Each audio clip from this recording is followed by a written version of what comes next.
ሰላም አዲስ አበባ ኢትዮጵያ በመላው ዓለም የምትገኙ የኢትዮ አርሰናል ቻናል ቤተሰቦች እንደምን አላችሁ? ስፖርታዊ ጉዳዮቻችን ተጀምሯል። በርከት ያሉ ጉዳዮችን እየነገርናችሁ እንቆያለን። ከምንመለከታቸው ጉዳዮች መካከል አዳዲስ ያልተሰሙ መረጃዎችን እናነሳለን። ትናንትና ማንቸስተር ዩናይትድ በዳኛ ተበድሎ ነጥብ ጥሎ ወጥቷል። በቪታሊቲ ስቴዲየም የነበረውን የቦርመዝ ጨዋታና ከዳኛው ስቱዋርት ሳትዌል ጋር በተያያዘ በጣም እያነጋገሩ ያሉ ጉዳዮች አሉ። ማንቸስተር ዩናይትድ ምን ማድረግ ይችላል? ሁለተኛ ፍጹም ቅጣት ምት ተከልክለዋል። ጨዋታው 2-2 ተጠናቋል። ሃሪ ማጓየር በቀይ ካርድ ወጥቷል። ጨዋታውን የተመለከቱ ጥቂት ነጥቦችን እናነሳለን። ከዛ ውጭ ግን ማንቸስተር ዩናይትድ ቤት ቆየት ብለን የሃሪ ማጓየር የኮቢ ሜኖ አዲስ ኮንትራክት ጉዳይ ዚ አትሌቲክስ ሰፊ ሪፖርት ይዞ ወጥቷል። ስለ ተጫዋቾቹ በተጫዋቾቹና በክለቡ በኩል ስላሉ ንግግሮች የጆሹዋ ዘርኬዝ ጉዳይም እንደ አዲስ እየተነሳ ይገኛል። በስፋት እየነገርናችሁ እንቆያለን። በቻላችሁት አብራችሁን ቆዩ። አርሰናል ቤት የማንቸስተር ሲቲና አርሰናል የካራባኦ ካፕ ጨዋታ ዙሪያ አሰልጣኝ ሚኬል አርቴታ፣ አሰልጣኝ ፔፕ ጋርዲዮላ በተለይ ደግሞ ጋዜጠኞች ሚኬል አርቴታና ፔፕ ጋርዲዮላን ለማጣላት ስለ ዳርክ አርት ያነሷቸው ጥያቄዎች ነበሩ።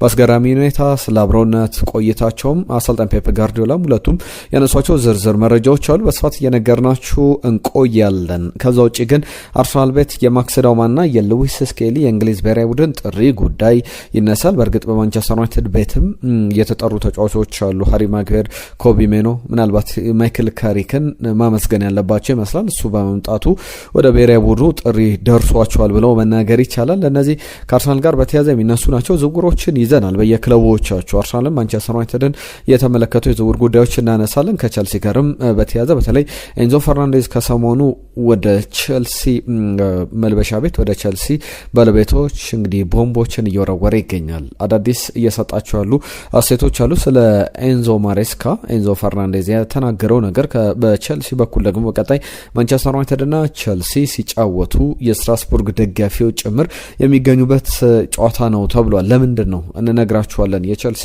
ባለቤቶች እየሰጧቸው ያሉ አስተያየቶች በቸልሲም በስትራስቡርግም ትልቅ ተቃውሞ እያስነሳ ይገኛል።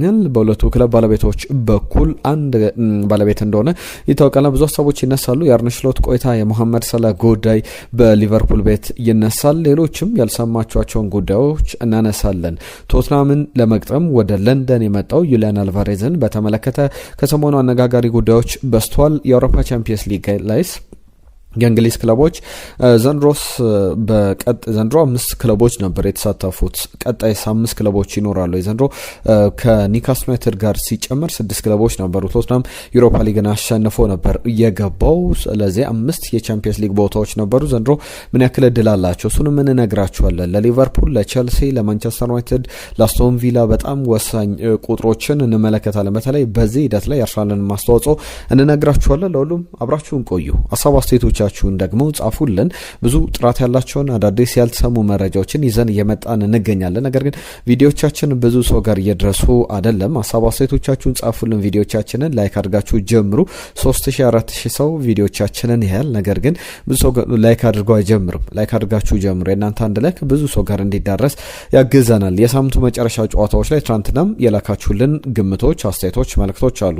እሱን ወደ በኋላ ላይ መለስ ብለን እናቀርባለን። ማንቸስተር ዩናይትድ ከቦርመዝ ትናንትና በቪታሊቲ ስቴዲየም ምሽት 5 ሰዓት ላይ የተደረገ ጨዋታ ነበረ። በዚህ ጨዋታ ላይ ማንቸስተር ዩናይትድ በመጀመሪያው አጋማሽ ብዙ እድሎችን የፈጠረበት ነበረ።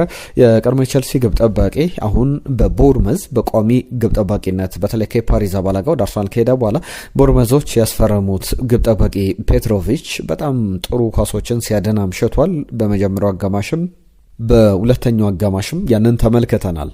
ከማንቸስተር ዩናይትድ ጋር በተያያዘ ብሩኖ ፈርናንዴዝ 61ኛው ደቂቃ ላይ ማቲያስ ኩኛ ላይ የተሰራውን ጥፋት ተከትሎ ፍጹም ቅጣት ምት አግኝቶ ማንቸስተር ዩናይትድን ቀዳሚ ያደረገበት ግብ ነበረ። ያስቆጠረው ዘንድሮ 9ኛ የፕሪሚየር ሊግ ግቡ ነው። በጣም የሚገርም የግብ ተሳትፎ አለው። 16 አሲስቶችን ማስመዝገቡ ይታወቃልና በጣም ውጥረት የነበረበት ጥሩ ፉክክር የነበረበት ጨዋታ ነው። ነገር ግን ደቂቃዎቹ በጣም አስገራሚ ናቸው።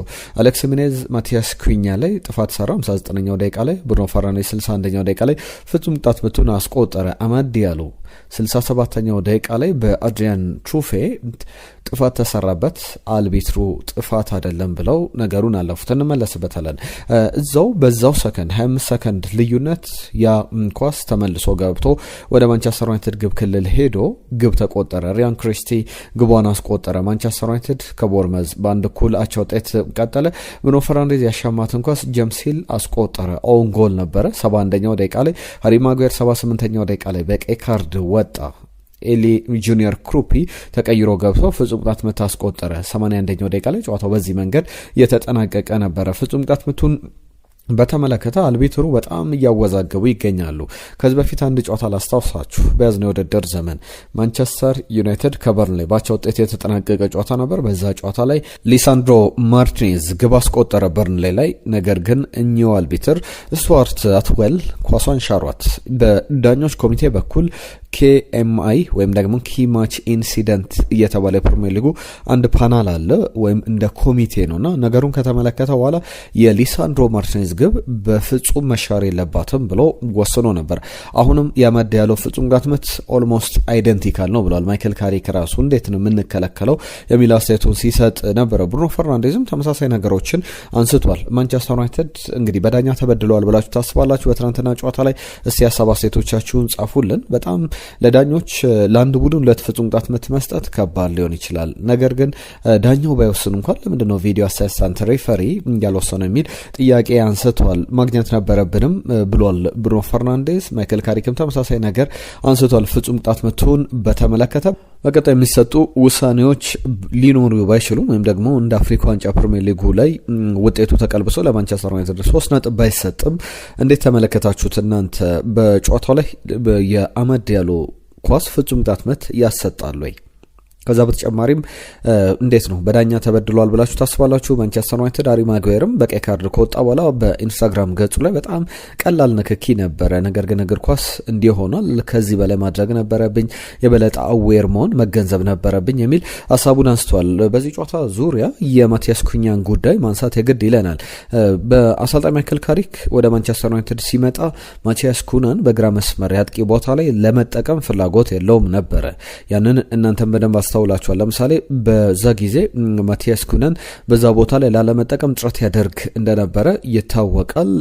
ነገር ግን አማራጮችን በማጣት በተለይ መጀመሪያዎቹ ጨዋታ ላይ ዶርጉ ነበር የሚሰለፈው፣ ኩኛ ተቀያሪ ወንበር ላይ ነበር። ከዛ በኋላ ዶርጉ ሲጎዳ ወደ መጀመሪያ አሰላለፍ መምጣት ጀመረ። እንዲሁም ግቦችን እያስቆጠረ ጥሩ ፐርፎርም እያደረገ ይገኛልና አሁን የግራ መስመር ቦታ ላይ በደንብ አዶፕት እንዳደረገ እየተመለከትን እንገኛለን። ከጨዋታ የግራ መስመር ቦታ ላይ አይሆንም። ማንቸስተር ዩናይትድም ግራ መስመር ቦታ ላይ እኛ እንኳን በተደጋጋሚ ተጫዋች ያስፈልገዋል ዝውውር ሊያደርግ ይችላል ብለን ብዙ ሀሳቦችን ስናነሳ ነበረ። ምናልባት እንግዲህ ሌሎች ቦታዎች ላይ ትኩረት እንዲያደርግ ሊያገዘው የሚችለውን ፐርፎርማንስ እያሳየ ይገኛል። ለሁሉም የአንዶኒ ኢራዮላ ቡድን ባቻ ውጤት 1 ነጥብ ይዞ ወጥቷል። አንዶኒ ኢራዮላ ቡድናቸውን እየመሩ ከማንቸስተር ዩናይትድ ጋር በአሰልጣኝነት 6 ጨዋታዎችን አድርጓል። አንድም አልተሸነፉም። 2ቱን አሸንፏል። 4ቱ ባቻ ውጤት የትናንትናውን ጨዋታ ጨምሮ እንደ ተጫዋችም 2 ጊዜ ተጫውቷል። የአትሌቲክ ቢልባኦ ተጫዋች ነው። በሁለቱም ጊዜ ማንቸስተር ዩናይትድ በአንዶኒ ኢራዮላ ቡድን የተሸነፈበት አጋጣሚ የሚታወስ ነው። ብሩኖ ፈርናንዴዝ ቁጥሮችን እያስመዘገበ ቀጥሏል። በ8 ጨዋታዎች ከ100 በላይ የቻንስ ክሬትድ አድርጓልና በጣም ጥሩ ቁጥር ነው። በማንቸስተር ዩናይትድ ከዚህ ያነሰ ቁጥር ያስመዘገበ ተጫዋች የለም። ወይም ሪያን ጊግስ ነበረ 2006-2007 የውድድር ዘመን ላይ በ29 ጨዋታዎች 100 በላይ የቻንስ ክሬትድን ወይም ደግሞ ለግብ የሆኑ ኳሶችን ክሬት ያደረገበት ነበረ። እንደ ፈርስቲም እንደ ማንቸስተር ዩናይትድ ፈርስቲም አንዳንድ ቁጥሮችንም ስንመለከት በሁለቱም ጨዋታዎች ላይ ከ2 ጊዜ በላይ ከ1 ጊዜ በላይ መምራት ችሎ ነበር ጨዋታዎችና ማንቸስተር ዩናይትድ ለመጀመሪያ ጊዜ ሲቸገር አይደለም እንደዚህ አይነት አጋጣሚዎች ላይ። በመጀመሪያው ዙር ላይም ተመሳሳይ ነገሮችን ተመልክተናል። በጨዋታው ላይ በተደጋጋሚ እየመራ አሁንም በዚህ ጨዋታ ላይ ትናንትና 2 ጊዜ መርቶ ሁለቱም ጊዜ ግብ ተቆጥሮበት ባጭ ውጤት የተጠናቀቀ ነውና እንደዚህ አይነት አጋጣሚ ክሪስታል ፓላስ ከሳውዛምፕተን 2004-2005 የውድድር ዘመን ላይ ነበር ያጋጠመው። አሁን ማንቸስተር ዩናይትድ በዚህ የውድድር ዘመን ላይ አስጋጥሞታል። ክሩፒ ጁኒየር ኩሩፒ ግብ አስቆጥሯል በደርሶ መልስ ማንቸስተር ዩናይትድ ላይና አንድ ታዳጊ ተጫዋች እንግዲህ በደርሶ መልስ ግብ ሲያስቆጥር አራተኛው ማንቸስተር ዩናይትድ ላይ አራተኛው ተጫዋች ሆኗል። ኒኮላስ አልኔልካ፣ ጀርሜን ደፎ፣ ማቲ ሎንግስታፍ እንደዚህ አይነት ቁጥሮችን አስመዝግበው እንደነበረ ይታወቃል። ለሁሉም ጨዋታው በዚህ መንገድ ተጠናቋል። ዛሬ የሚጠበቁ ጨዋታዎች አሉ። እስቲ ግምቶቻችሁን ለኩልን። የሚነሱ ጨዋታዎች አሉ። በተለይ ደግሞ ቼልሲ ከኤቨርተን ቼልሲን ጉዳዮች በስፋት እንመለስበታለን።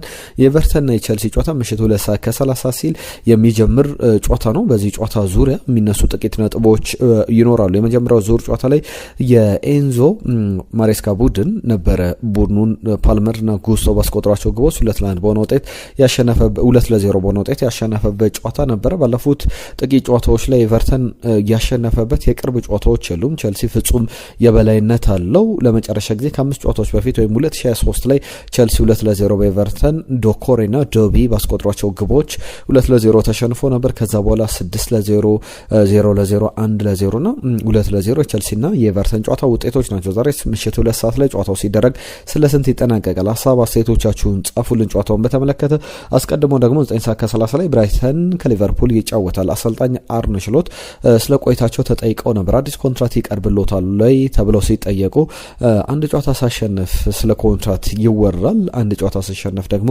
ሌላ ሀሳቦች ይሰጣሉ በሚል በጣም በንዴት የሰጡት አስተያየት ነበረ ከአርነ ስሎት ጋር በተያዘ። አሁንም ቢሆን እስከ ውድድር ዓመቱ መጨረሻ ድረስ ጠንካራ ጉዞ ለማድረግ ነው የምንሞክረው። ብዙዎች እንግዲህ ሪኮግናይዝ ያላደረጉት ወይም ደግሞ በደንብ ያላዩት ነገር ቢኖር ብዙ ጨዋታዎችን ባለፉት ጥቂት ወራት ላይ ያሸነፈናል። አሁን የባለፈውን አንድ ጨዋታ ብቻ አይደለም ያሸነፍነው የጋላታሳራይን ጨዋታ ብቻ የሚል አስተያየታቸውን ሰጥቷል። ከዛ ውጪ መሐመድ ሳላ በዚህ ጨዋታ ላይ አይኖርም፣ ከጨዋታው ውጪ መሆኑን አረጋግጧል። ጨዋታው 9:30 ላይ ይደረጋል። ሊቨርፑል ከብራይተን ስለ ስንት ይጠናቀቃል? ሀሳብ አስተያየቶቻችሁን ጻፉልን። ባየርን ከዩኒየን በርሊን፣ ኤሲ ሚላን ከቶሪኖ፣ ዶርትመንድ ከሃምቡርግ፣ ዩቬንቱስ ከሳሶሎ፣ ኒስ ከፓሪስ ሰን ዠርመን የሚያደርጓቸው ጨዋታዎች ዛሬ ከሚጠበቁ ተጠባቂ መርሃ ግብሮች መካከል የሚጠቀሱ ናቸው። ነገ የሚደረገውን የካራባኦ ካፕ ጨዋታን በተመለከተ ደግሞ ጥቂት ነጥቦችን እያነሳን እንቆይ። ከካራባኦ ካፕ ጋር በተያያዘ የሚሰጡ አስተያየቶች አሉ። አሰልጣኝ ሚኬል አርቴታ፣ አሰልጣኝ ፔፕ ጋርዲዮላ ያነሷቸው ዝርዝር ጉዳዮች አሉ። በዚህ ቆይታችን ላይ ጥቂት ነጥቦችን እናነሳለን። ነገ ከሚደረገው ጨዋታ ነገም በስፋት ዝርዝር ጉዳዮችን ይዘን እንመለሳለን። ካራባኦ ካፕ የውድድር ዓመቱ የአይን መክፈቻ ነው ለሁለቱም ቡድኖች ለአርሰናልም ለማንቸስተር ሲቲም። ለምሳሌ ትናንትና ከተሰጡ አስተያየቶች መካከል አንደኛው አለን ሺረር አስተያየት ነው። አለን ሺረር ምንድነው የሚለው? በጣም በሚያስገርም ሁኔታ አርሰናል ይህንን ዋንጫ የሚያሸንፍ ከሆነ የአራትዮሽ ዋንጫ ድል ያስመዘግባል ብሎ ሲናገር ነበር። በዚህ ጨዋታ ላይ ግምቶቻችሁን ላኩልን። ማንቸስተር ሲቲ ወይስ ደግሞ አርሰናል? የ2026 የካራባኦ ካፕ አሸናፊ ፔፕ ጋርዲዮላ በቅርብ ዓመታት ላይ በካራባኦ ካፕ ላይ ስኬታማ አልሆነም። ተከታታይ ዓመታትን ማሸነፍ አልቻለም። በተለይ በጣም በተደጋጋሚ ሲያሸንፈው የነበረው ውድድር እንደነበረ ይታወቃል። አርሰናል ደግሞ 33 ዓመታትን አስቆጥሯል። ሚኬል አርቴታ ከፔፕ ጋር መስራት በጣም ለኔ ትልቅ ክብር ነው። ለ4 ዓመታት በትልቅ ክለብ በጣም ጥሩ ስታፎች ጋር የሰራውበት ነበርና የኔ የአሰልጣኝነት ታሪኬ የኔ የህይወቴም አንድ አካል ሆኖ ሁሌ የሚቀጥል ጉዳይ ነው። ነገር ግን አሁን ሁሉ ጊዜ ለውጦች ይኖራሉና ኢቮልቭ ማድረግ ኢምፕሩቭ ማድረግ ኮንስታንትሊ እንደዚህ አይነት ሂደት ውስጥ እገኛለሁ ብሏል። ለጨዋታውን ስላለው ዝግጁነትም ባለፉት በቀጣይም 48 ሰዓታት እስከ ጨዋታው ድረስ በኢንጆይመንት ለመጫወት በደንብ በጥሩ ዝግጅት ላይ እንገኛለን። ዌምብሌ ላይ በቤስት ዌይ በጥሩ መንገድ በጥሩ ብቃት ለመገኘት በጣም ዝግጁነታችንን አጠናክረን ቀጥለናል የሚል አስተያየቱን ሰጥቷል። ነርቨስ ናችሁ ወይ ተብሎ ተጠይቆ ነበረ። ነርቨስ አይደለንም ወይም ስሜታዊ አይደለንም፣ ነገር ግን ኤክሳይትድ ነን። በጣም በጉጉት ነው ጨዋታውን እየጠበቅ ነው። በበጎ ሁኔታ ባሉታዊ መንገድ ጨዋታውን እየጠበቅ ነው የምንገኘው ብለዋል። ትናንትና በነበረው ጋዜጣዊ መግለጫ ላይ አሰልጣኝ ፔፕ ጋርዲዮላም ጥያቄ ቀርቦለት ነበር። እንዴት ነው የአርሰናል ዳርክ አርት አርሰናል የሚጫወትበት መንገድ የፕሌይንግ ስታይሉን በተመለከተ ሲጠየቅ ፔፕ ጋርዲዮላ አስገራሚ ምላሽ፣ ያልተጠበቀ ምላሽ ነው የሰጠው። እዚህ እንደዚህ አይነት ጥያቄ ክሬት የምታደርጉት የምታነሱት በኔና በሚኬል አርቴታ በኔና በአርሰናል መካከል ግጭትን ለመፍጠር ነው። ይህንን ጥያቄ ለማለፍና ላለመመለስ በጣም እድሜ በቂ ነው በአስተውሎት ለመመለስ የሚል አስገራሚ አስተያየት ሰጥቷል። ብዙ ጊዜ ይነሳልና ብዙ ጊዜ እስቲ እዚህ ጋዜጣዊ መግለጫ ላይ ትገኛለህ ብሎ ያንን ጥያቄ የጠየቀውን ጄምስ ጃክሰን ይባላል። ጄሚ ጃክሰንን እዚህ ጋዜጣዊ መግለጫ ላይ ብዙ ጊዜ ትገኛለህ እና እንዴት ነው ዳርክ አርት ብዬ ስጠቀም ሰምተህ ታውቃለህ ወይ? ከኔ አፍ ያ ሲወጣ ሰምተህ ታውቃለህ ወይ? የሚል አስተያየቱን ሰጥቷል። እስቲ አሁን ወደ ለንደን ሄድና ይህንን ተመሳሳይ የፕሬስ ኮንፈረንስ ላይ ለሚኬል አርቴታ ይህንን ጥያቄ አቅርብለት የሚል አስተያየቱን ሰጥቶ ነገሩን ለማለፍ ሞክሮታል። በጣም የሚያነጋግሩ ነገሮች አሉ። በዚህ ጨዋታ ላይ ማን ይሰለፋል? በግብ ጠባቂ ቦታ ላይ ዶናሩማ ወይስ ደግሞ ጄምስ ትራፎርድ በሚለው ጉዳይ ላይ ጄምስ ትራፎርድ የሰጠው አስተያየት አለ። በማንቸስተር ሲቲ መምጣቱ ትክክል ውሳኔ እንዳልነበረ፣ በተለይ ደግሞ የዶናሩማ ከመጣ በኋላ ፍጹም የሱን ተሰላፊነት ተመራጭነት አስቀርቶታል። ከዛ በተጨማሪም ከዓለም ዋንጫ ውጪ እንዲሆን ምክንያት ነበርና ትክክለኛ ውሳኔ እንዳልወሰነ ይረዳልና ያንን በተመለከተ የሰጣቸው አስተያየቶች አሉ። ውሳኔዎቹ አስተያየቶቹ ከሱ ጋር ችግር የለብኝም። ተጫዋች ደስተኛም ሊሆን ይችላል፣ ደስተኛም ላይሆን ይችላል። አሁን ግን ዋናው ነገር ለፍጻሜው ላይ እንዴት ነው አመቱን የምናጠናቀቀው የሚለው ጉዳይ ነውና ጄምስ ትራፎርድ ይሰለፋል የሚል ማረጋገጫ ሰጥቷል። ከሚኬል አርቴታ ጋር በተያዘም እዚህ ላይ ግን አንድ ጥያቄ ላቅርብላችሁ። በአርሰናል ቤት ማን ነው መሰለፍ ያለበት? ጄምስ ትራፎርድ የዶናሩማን ቦታ ይዞ የሚሰለፍ ከሆነ በአርሰናል ቤት ኬፓ አሪዛባላጋ ወይስ ደግሞ ዴቪድ ራያ ነው መሰለፍ ያለበት? እስቲ ሀሳብ አስተያየቶቻችሁን ጻፉልን። ፔፕ ጋርዲዮላ ራት ትበላላችሁ ወይ ትገናኛላችሁ ወይ ከሚኬል አርቴታ ጋር ተብሎ ተጠይቆ ነበር።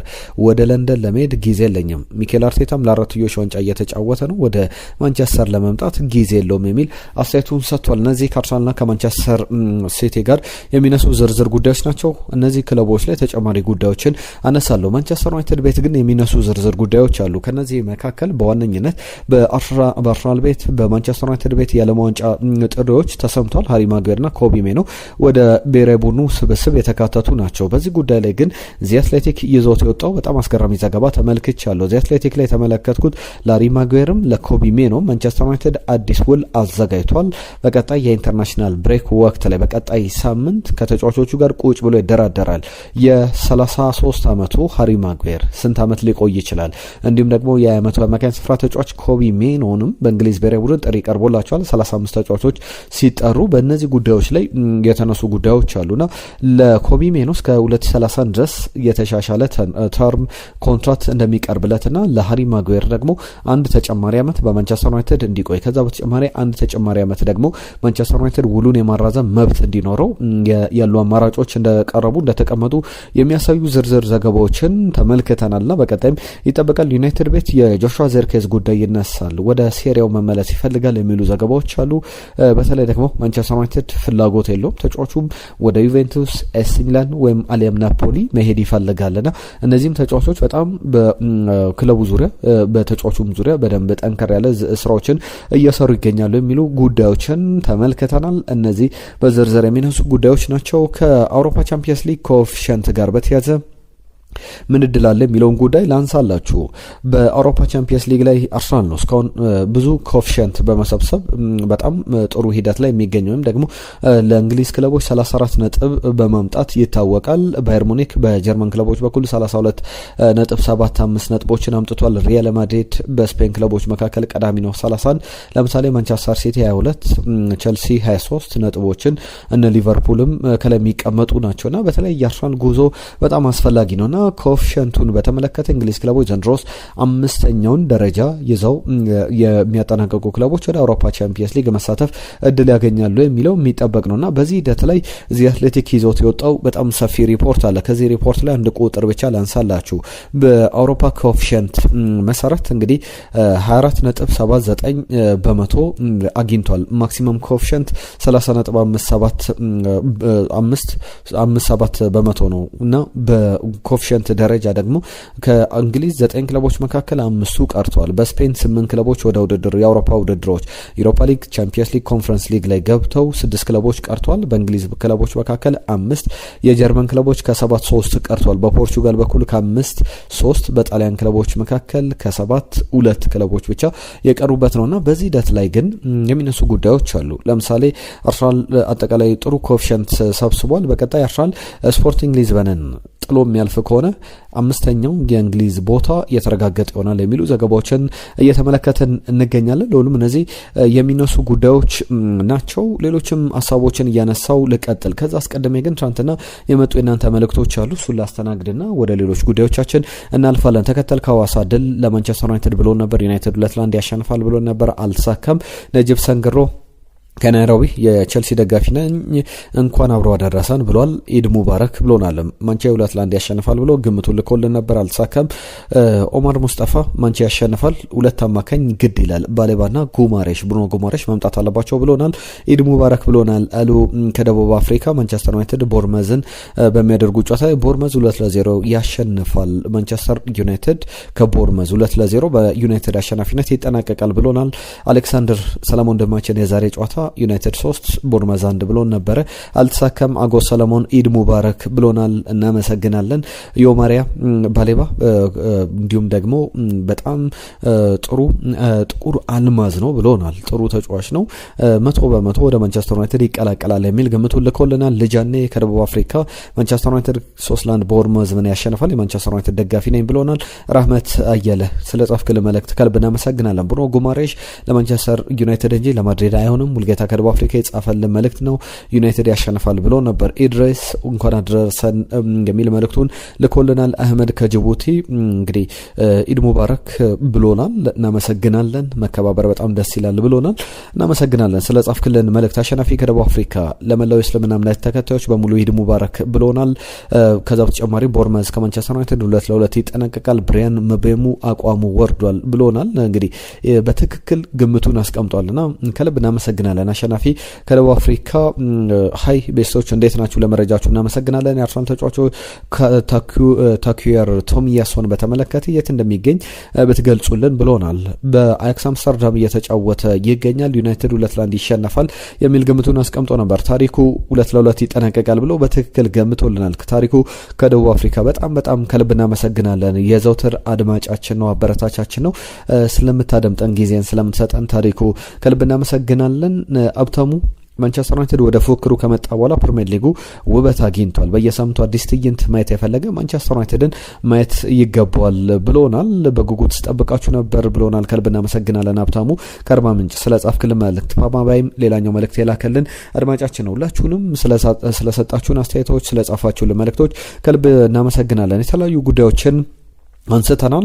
የካራባኦ ካፕ ፍጻሜ ግምታችሁን አሁንም እየላካችሁልን አብራችሁን ቆዩ። ሌሎችንም ጉዳዮች እያነሳን እንቀጥላለን። ያርሰናልና የዚህ የማንቸስተር ሲቲ ጉዳይም በስፋት ይነሳል።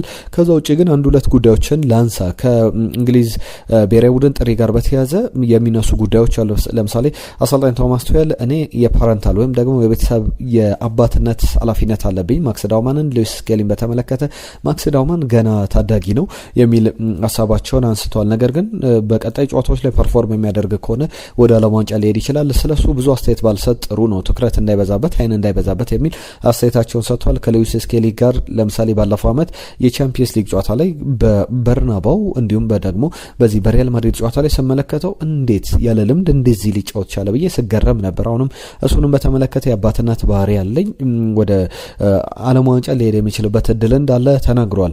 ከፖርቹጋል ብሔራዊ ቡድን ጋር በተያያዘ የሚነሱ ነጥቦች አሉ። ክርስቲያኖ ሮናልዶ ሜክሲኮና ዩናይትድ ስቴትስን በሚገጥመው የፖርቹጋል ብሔራዊ ቡድን ስብስብ ውጪ ሆኗል። ያልናስሩ አሰልጣኝ ጆርጌ ጄሶስ ሮናልዶ ጉዳት ላይ ይገኛልና በስፔን ትሪትመንት ሲያደርግ እንደነበረ በአምስትሪንግ ጉዳት ምክንያት ሲነገር ነበረ። የ41 ዓመቱ ተጫዋች አሁንም የሳውዲ ፕሮ ሊግ ጨዋታዎች እያመለጡት ይገኛሉ። ከፖርቹጋል ብሔራዊ ቡድን ስብስብ ውጪ መሆኑንም እየተመለከትንበትን አስተያየት እንግዲህ እየተመለከትን እንገኛለን። ከአርሰናል ጋር በተያያዘ ሞስኬራ በስፔን ብሔራዊ ቡድን ተጠርቷል። ነገር ግን እስካሁን በስፔን የነጥብ ጨዋታዎች ላይ አልተሰለፈም። አሁንም የስፔን ብሔራዊ ቡድን የሚያደርጋቸው እነዚህ ጨዋታዎች አሉና ለኮሎምቢያ ብሔራዊ ቡድን የመጫወት እድሎች እንዳሉት ይታወቃል። እስካሁን ውሳኔዎቹን አላሳወቅም የሚሉ ጉዳዮች ተሰምቷል። ቲያጎ ባለፈው በሪያል ማድሪድ በኩል የተመለከትነው ወጣት ተጫዋች ነውና በሞሮኮ ብሔራዊ ቡድን ጥሪ እየተደረገለት ይገኛል። ነገር ግን ሉዊስ ደላፎንቴ አሁንም ለስፔን መጫወት እንደሚፈልግ አውቃለሁ፣ እሱም እንደዛ እንደሚጫወት ነግሮኛል የሚል ሀሳባቸውን ተናግሯል። ተናግሯልና ቲያጎ ማለት በማንቸስተር ሲቲ ጨዋታ ላይ አማካኝ ስፍራ ላይ ተሰልፎ በጣም ድንቅ ብቃትን ያሳየ አዲሱ ስፔናዊ ነውና ለሞሮኮ ብሔራዊ ቡድንም የመጫወት እድል አለው። ያ እየተነሳ ይገኛል። ፌዴሪኮ ኬዛን በተመለከተ በጂናሮ ጋትሶ ቡድን ውስጥ ተጠርቷል ነው። የጣሊያን ብሔራዊ ቡድን የጣሊያን እግር ኳስ ድክመትን የሚያሳይ ነው። ብዙ እየተጫወተ አይደለም። ነገር ግን አሁን ለብሔራዊ ቡድኑ በዋነኝነት እየተጠራ ያለ ተጫዋች ሆኗል። ከአርሰናል ጋር በተያያዘ አንድ ዝውውር ላንሳላችሁ። በጣም የሚያስገርም ዝውውር ነው። 15 ዓመት ታዳጊ ነው። ከሊቨርፑል ተጫዋቹ ለማስፈረም አርሰናል ረጅም ርቀት እየሄደ ይገኛል። በተለይ ቸልሲም በጣም የቀረበ ዝውውር ለማድረግ ተቃርቦ ነበር። ከዛ በኋላ ቸልሲ በአካዳሚ ዝውውሮች ላይ እገዳ ተጥሎበት ይህንን ዝውውር ማድረግ አልቻለም እና ከቸልሲ ጋር በተያያዘ ከዝውውሩ መውጣቱን ተከትሎ ሲቲና አርሰናል በተለይ ደግሞ አርሰናል የጆሽ አቤን ዝውውር ለማጠናቀቅ የ15 ዓመት የግራ እግር ተጫዋች ነው። የመስመር አጥቂ ነው። በፕሪሚየር ሊግ ክለቦች ታርጌት ተደርጓል። በተለይ ጆሹዋ አቤ አባት አቤ ይባላሉና የአርሰናል ደጋፊ መሆናቸው ለአርሰናል ትልቅ እድል ይዞ ሊመጣ ይችላል የሚሉ ዘገባዎችንም የተመለከትንበትን አስተያየት ነው እየተመለከት ነው። ቸልሲ ቤት አሁንም ያላነሳናቸው ጉዳዮች አሉ። አንድ ጉዳይ ላንሳ። ከጁሊያን አልቫሬዝ ጋር በተያያዘ አርሰናልንም ቸልሲንም የተመለከተ ነው። የአርሰናልም የቸልሲም ሰዎች ባለፈው በለንደን ተገኝቶ ነበርና እሱ ለማግኘት ጥረት ሲያደርጉ ነበር። አትሌቲኮ ማድሪድ ከቶትናም 3-2 ያሸነፈው ጨዋታ ላይ 26 ዓመቱ ተጫዋችን ለማስፈረም ጥረት ሲያደርጉ ንግግሮችንም ለማድረግ እንዲሁም እሱንም በቅርብ ለመመልከት የአርሰናልም የቸልሲም ተወካዮች በቶትናም ሆትስፐር ስቴዲየም ተገኝተው ነበርና የአርጀንቲናዊ ተጫዋች እስካሁን የለየለት ጉዳይ እንዳልሆነ ይታወቃል። ቸልሲ ቤት የኤንዞ ማሬስካ ስንብት በኋላ ኤንዞ ፈርናንዴዝ አንድ አስተያየት ሰጥቶ በጣም እያነጋገረ ይገኛል። በተለይ ከሰሞኑ የውድድር ዓመቱ የዓለም ዋንጫ አለ፣ ምን እንደሚፈጠር አይታወቅም። ስለዚህ በቀጣይ ነገሮችን ቀስ ብለን እንመለከታለን ሲል ነበር። ከክለቡ ሊለቅ ይችላል ወይ? ሪያል ማድሪድ፣ ፓሪስ ሰን ጀርመን የተጫዋቹ ፈላጊ ናቸው። አሁን ደግሞ አልናስር 120 እስከ 150 ሚሊዮን ዩሮ ለኤንዞ ፈርናንዴዝ ሊያቀርብ ፍላጎት አለው የሚሉ ዘገባዎችን ተመልክተናል። ተጫዋቹ ወደ ሳውዲ አረቢያ ይሄዳል የሚለው ትልቁ ጥያቄ ነው። አንድ አስተያየት ሲሰጥም ተመልክቼዋለሁ። አሰልጣኝ ያጣ ነው። ትልቅ አይደንቲቲ ለሰጠን አሰልጣኝ፣ ስትራክቸር ለሰጠን፣ ከዛ በተጨማሪ ክለቡን በጥሩ አቅጣጫ ላይ በዓለም ክለቦች ዋንጫ ላይም አሸናፊ ያደረገ አሰልጣኝ ነውና ለምን እንደሆነ አልገባንም። ተጫዋቾች አልገባንም። እንዲሁም ደግሞ በውድድር ዓመቱ አጋማሽ ላይ እንደዚህ አይነት የአሰልጣኝ ለውጥ መምጣት በጣም ሲስተማችን ኮላፕስ እንዲያደርግ እንድንቸገር እንዳንረጋጋ አድርጎናል የሚል በጣም አስደንጋጭ አስተያየት ሰጥቷል። በቸልሲ ባለቤቶች ላይ ጫና የሚፈጥር ነው። በቸልሲ በኩል ቅድምም መግቢያ ላይ ሲያነሳው ነበረ የማንቸስተር ዩናይትድ ጨዋታ ላይ የሚጠበቅ ነገር አለ። የስትራስቡርግ ደጋፊዎች ከፈረንሳይ ወደ ለንደን ይጓዙና በዚህ ጨዋታ ላይ ይገኛሉ።